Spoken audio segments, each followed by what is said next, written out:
Hi, everyone. Welcome to my initiative proposal, which I have titled Meeting Students in the Middle, a Balanced Alternative to Math Wars.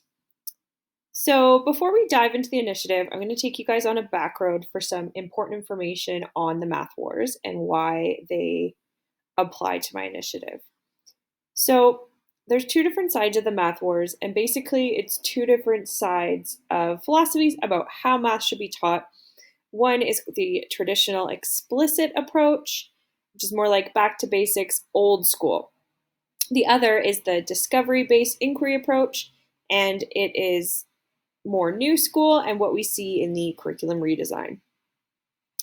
In a traditional explicit approach environment, you'll see fact memorization, teaching from the front of the room, minimal collaboration between teachers and between students and students.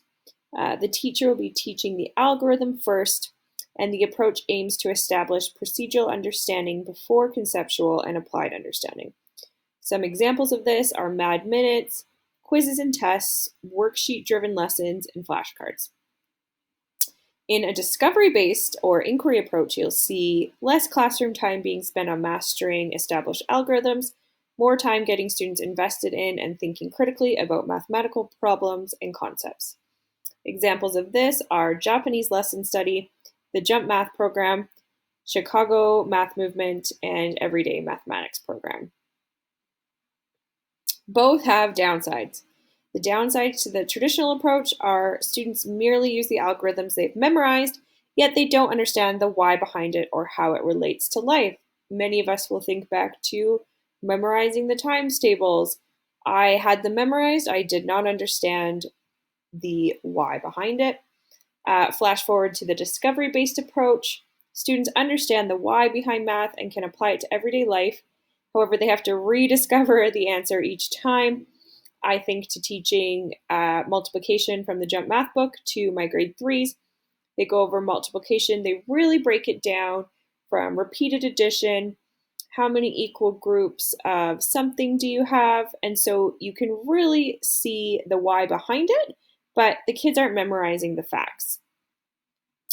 So in my research into the Math Wars and the two different sides, I found a quote that stuck with me, and it was, "In the continuing Math Wars, both sides have a point."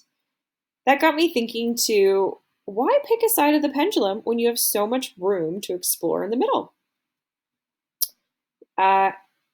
Introducing the initiative plan. So this got me thinking, there's so much expertise at our school, despite the lack of resources that exist for numeracy in BC and UConn's curriculum redesign.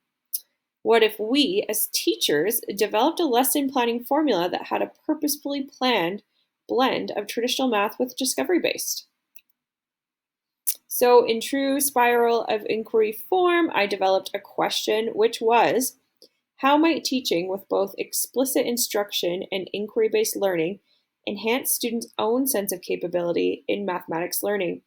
So to break that down, how can we pull the positives from each side of the pendulum in Math Wars?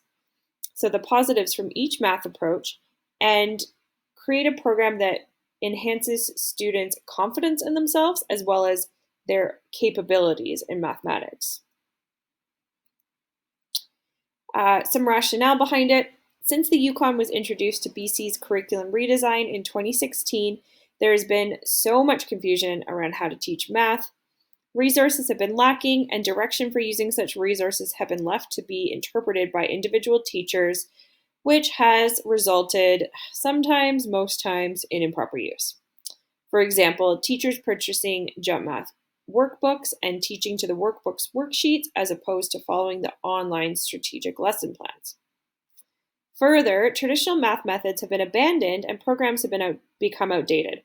Yet pure implementation of discovery-based math in UConn and BC schools isn't proving to be 100% effective either, as supported in the January 2019 edition of the Surrey Now Leader News, which said, the Fraser Institute, a Canadian public policy think tank and registered charity, published a report card on elementary schools in BC based on FSA scores between the years 2013 and 2017. For some perspective, the new curriculum was introduced in BC in 2015. In general, the report shows that numeracy scores during this time